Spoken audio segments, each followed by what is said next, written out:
మేడిపల్లి సత్యం చొప్పదండి శాసనసభ్యులు కాంగ్రెస్ పార్టీ నుంచి అక్కడ ప్రాతినిధ్యం వహిస్తున్నారు. మేడిపల్లి సత్యం మొన్న ఎలక్షన్స్లో ఎంత ఓట్ షేర్ సాధించారంటే ఒకసారి చూద్దాం. 49.62% ఓట్ షేర్ సాధించారు. అలాగే వచ్చిన మెజారిటీ ఎంత అంటే 37,439 ఓట్ల మెజారిటీతో ఆయన విజయం సాధించారు. అప్పుడు బీఆర్ఎస్ నుంచి సుంకే రవిశంకర్ అక్కడ పోటీగా ఉన్నారు. అప్పుడు సిట్టింగ్ ఎమ్మెల్యే ఆయన. తర్వాత బీజేపీ నుంచి బొడిగే శోభ అక్కడ పోటీ చేశారు. సో 2023 అసెంబ్లీ ఎన్నికల్లో మేడిపల్లి సత్యంకు 37,439 ఓట్ల మెజారిటీ వచ్చింది. మరి ఇప్పుడు చొప్పదండి నియోజకవర్గంలో మేడిపల్లి సత్యంకు జనాదరణ ఎంత ఉంది, ఆయన పనితీరు పైన ఏమనుకుంటున్నారు, జనం ఎటువంటి ఒపీనియన్స్ చెప్పారు, బిగ్ టీవీ సర్వేలో ఏం తేలింది ఒకసారి మనం చూద్దాం. ఇక మేడిపల్లి సత్యం చొప్పదండి ఎమ్మెల్యే ఇప్పటిదాకా అసెంబ్లీకి ఎన్ని రోజులు హాజరయ్యారు చూద్దాం. అసెంబ్లీకి హాజరైన రోజులు చూస్తున్నాం. సో 55 రోజులు అసెంబ్లీ నడిస్తే దాంట్లో కేవలం 5 రోజులు ఆయన అబ్సెంట్ ఉన్నారు. ఆయన హాజరైన రోజులు 50. సో 55 రోజుల కన్నా 50 రోజులు హాజరయ్యారు. హాజరైనది బాగానే కనిపిస్తోంది. ఇక చొప్పదండి నియోజకవర్గ ప్రజలు ఎటువంటి ప్లస్ పాయింట్స్ చెప్పారు మేడిపల్లి సత్యానికి సంబంధించి? ప్లస్ పాయింట్స్ మనం చూస్తున్నాం. ప్రజా సమస్యలపైన వెంటనే చొరవ చూపించడం, తర్వాత జనంతో ఎక్కువగా మమేకం అవుతుంటారు. సో ఆయన సహజంగానే ఉస్మానియా యూనివర్సిటీ నుంచి విద్యార్థి రాజకీయాల్లో చాలా యాక్టివ్గా పార్టిసిపేట్ చేశారు. ఉస్మానియా యూనివర్సిటీలో ఉన్నప్పుడే తెలంగాణ ఉద్యమంలో కావచ్చు, విద్యార్థి ఉద్యమాల్లో చురుకైన పాత్ర పోషించారు. అక్కడి నుంచి రాజకీయాల్లోకి వచ్చారు మేడిపల్లి సత్యం. 10th విద్యార్థులకు స్నాక్స్ విరాళం అందించడం కూడా ఒక ప్లస్ పాయింట్గా కనిపిస్తోంది. నెక్స్ట్, గుమ్లాపూర్ గుట్టలో సాగునీటి ప్రాజెక్టు అనేది కూడా ప్లస్ పాయింట్గా ఆయనకు మారింది. తర్వాత క్యాడర్తో సత్సంబంధాలు కొనసాగిస్తూ ఉంటారు, అభివృద్ధి పనులకు శంకుస్థాపనలు చేస్తూ ఉంటారనేది ప్లస్ పాయింట్స్గా కనిపిస్తున్నాయి. నెక్స్ట్,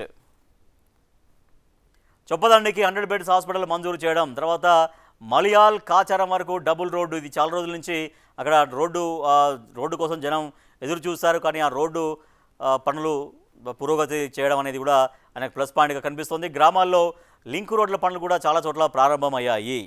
నెక్స్ట్,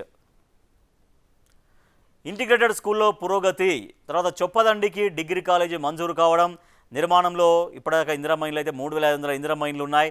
సో అవన్నీ కూడా లబ్ధిదారులకు చేరగలిగితే ఇంకా కూడా అవి ప్లస్ పాయింట్స్గా అవి ఇంకా ఎమ్మెల్యేకు మంచి పేరు తీసుకొచ్చేటువంటి అవకాశం ఉంటుంది. నెక్స్ట్, బోర్ల తవ్వకానికి ఎమ్మెల్యే నిధులు వెచ్చిస్తున్నారు. చొప్పదండిలో సెంట్రల్ లైటింగ్ పూర్తి కావడం వల్ల చొప్పదండి సో మరింతగా కాంతులు ఎన్నుతుంది.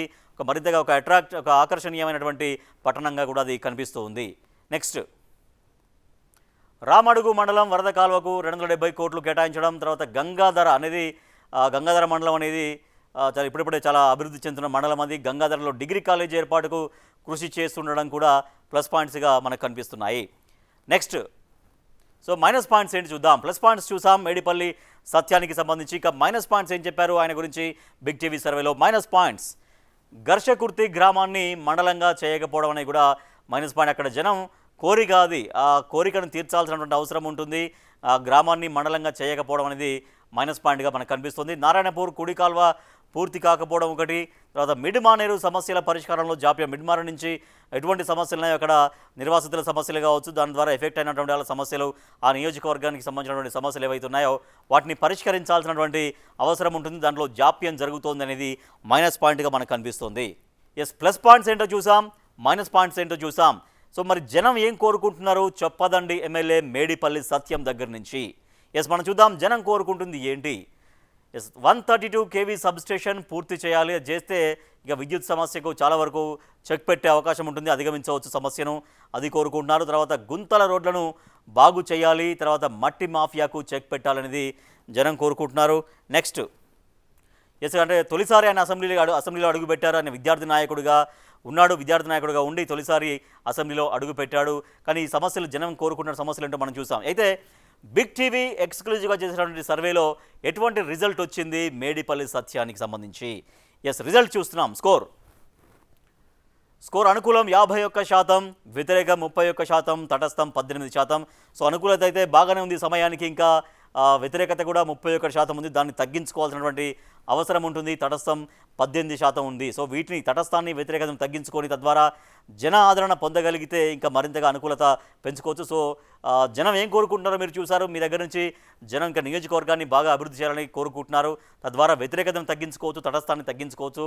అప్పుడు అనుకూలత ఆటోమేటిక్గా పెంచుకునేటువంటి అవకాశం ఉంటుంది. సో మేడిపల్లి సత్యం చొప్పదండి ఎమ్మెల్యే గారు, ఇది మీ స్కోరు. బిగ్ టీవీ ఎక్స్క్లూజివ్గా యాక్యురేట్గా చేసిన సర్వేలో మీ నియోజకవర్గ ప్రజలు చెప్పినటువంటి వివరాల ఆధారంగా బిగ్ టీవీ మీకు ఇస్తున్న స్కోర్ ఎంత అంటే 51%.